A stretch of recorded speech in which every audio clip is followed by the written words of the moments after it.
Former Republican strategist Steve Schmidt. When we look out at the whole spectrum of the nonsense that's communicated to the American people through the vast and sophisticated Trump propaganda network that's heavily influenced by misinformation that's intended to divide the American people, put into the social media sphere by hostile foreign intelligence services, it's a real threat to the comedy in our country. And so we've seen all of this play out over the course of this pandemic. We've seen a president of the United States standing behind the podium with blazoned with the seal of the presidency, saying, inject disinfectants, saying that I'm taking this malaria drug that could kill him. Over and over and over again, the American people have been subjected to wave after wave of idiocy, of asininity, of misinformation from the President of the United States. And what it all adds up to is the most inept and incompetent response to a crisis that's conceivable to imagine. This is the worst response by an American leader, certainly by a president, but by any American leader in a time of testing crisis in our nation's history. When you say that we lead in cases, that's because we have more testing than anybody else.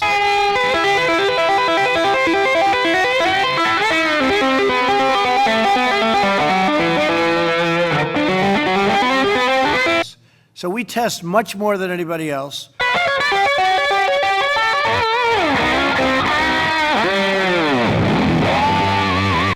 Again, we're close to 14 million. It was said 12 and a half. It's actually, I think, close to 14 million now. And so we have 14 million tests. In Germany, if they do 2 million, that's a lot.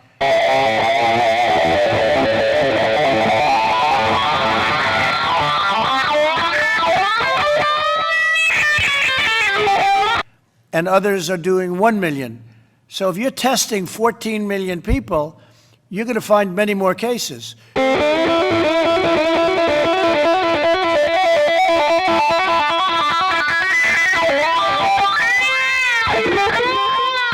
Many of these people aren't very sick, but they still go down as a case. So actually, the number of cases, and we're also a much bigger country than most. So when we have a lot of cases, I don't look at that as a bad thing. I look at that as, in a certain respect, as being a good thing, because it means our testing is much better.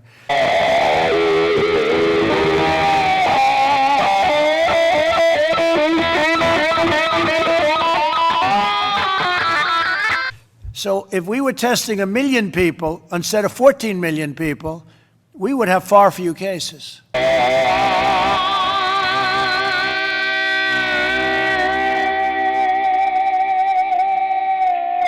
Right? So I view it as a badge of honor. Really, it's a badge of honor. It's a great tribute to the testing and all of the work that a lot of professionals have done. Okay?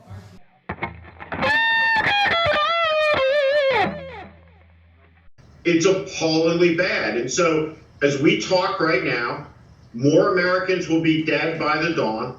We're approaching 100,000 dead Americans because of the abject incompetence and mishandling of this by Donald Trump. And when you sit there and you look at Alex Jones and you look at Laura Ingraham and Judge Jeanine and all of them, I mean, each and every one is in their own right spectacularly nuts. Scaring the living hell out of people, and I see it again as like, oh, let's bludgeon Trump with this new hoax. By the way, this program has always taken the coronavirus seriously, and we've never called the virus a hoax. I feel like the more I learn about this, the less there is to worry about. I was about to say the same thing. Let me tell you something. This virus should be compared to the flu, because at worst case scenario, it could be the flu. We don't have immunity to this virus. It's a new virus. It's a pandemic strain of a virus we haven't seen before. So all the talk about coronavirus being so much more deadly doesn't reflect reality. Without a vaccine, the flu would be far more deadly. We are facing an incredibly contagious and dangerous virus that is moving across the world from one hotspot to another. This is yet another attempt to impeach the president.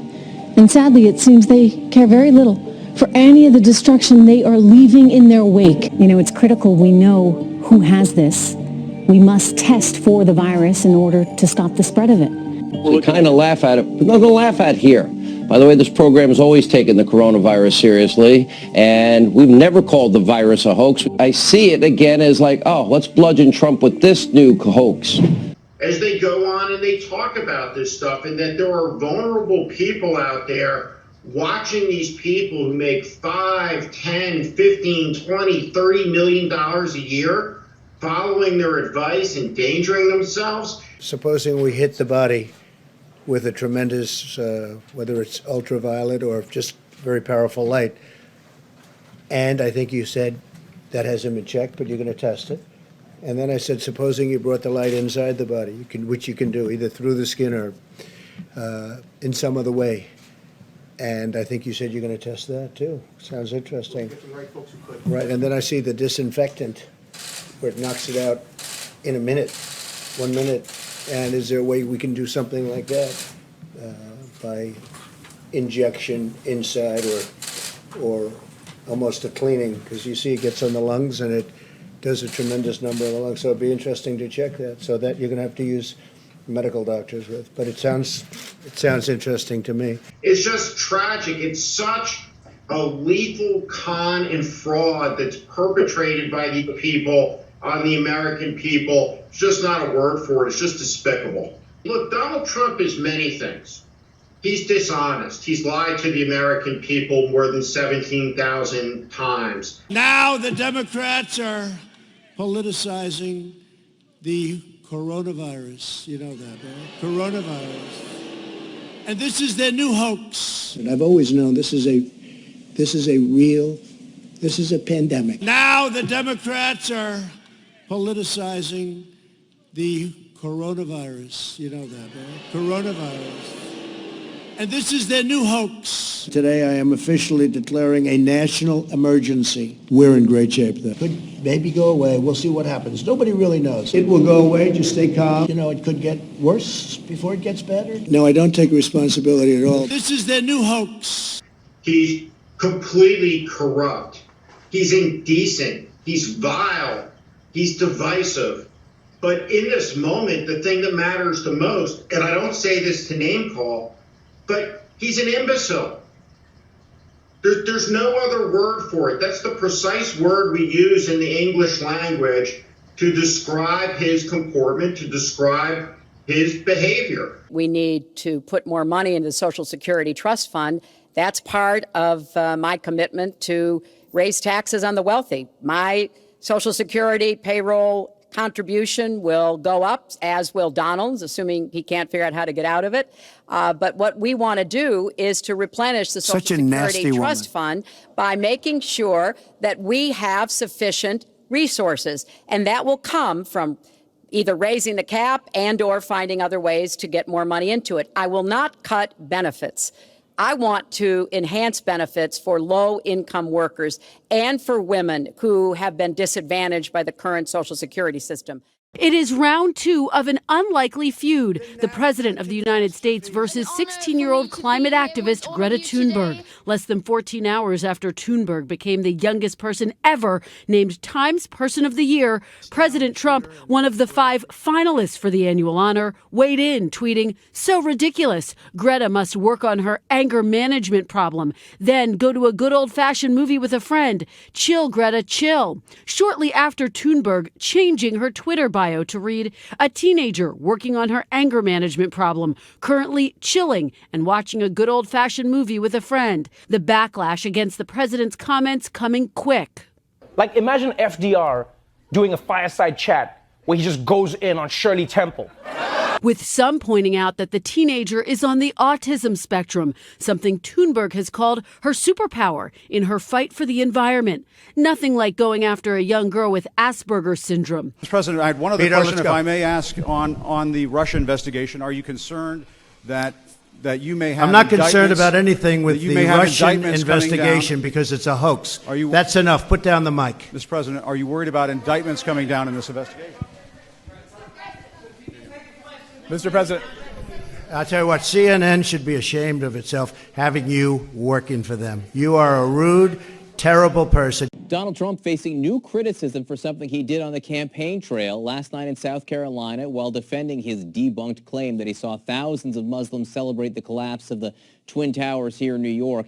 He appeared to mock a reporter with a disability. Take a look.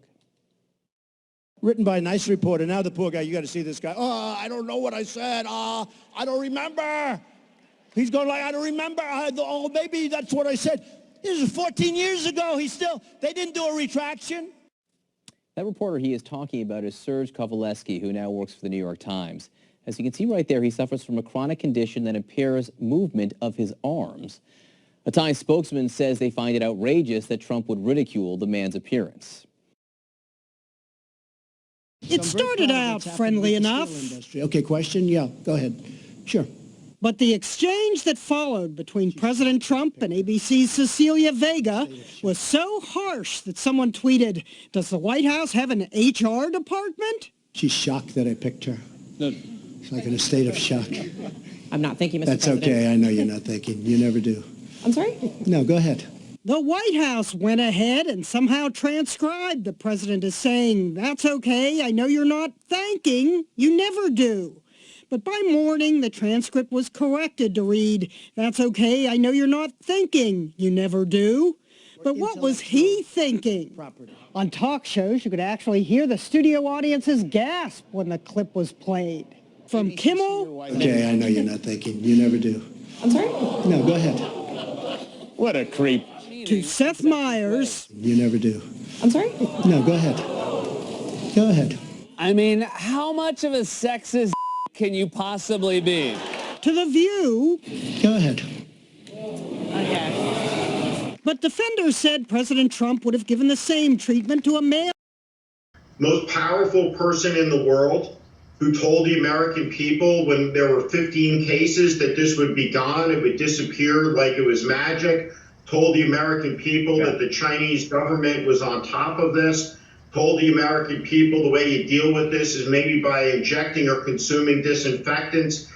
Every day has been the achievement of a new stratosphere of just abject idiocy flowing out from the White House. So it's the mismanagement of the crisis and all that's going on. We see the continual assault on our democratic institutions, the undermining of the rule of law, the institutionalization of the corruption of this administration through the Attorney General, the firing of the Inspector Generals, and on it goes.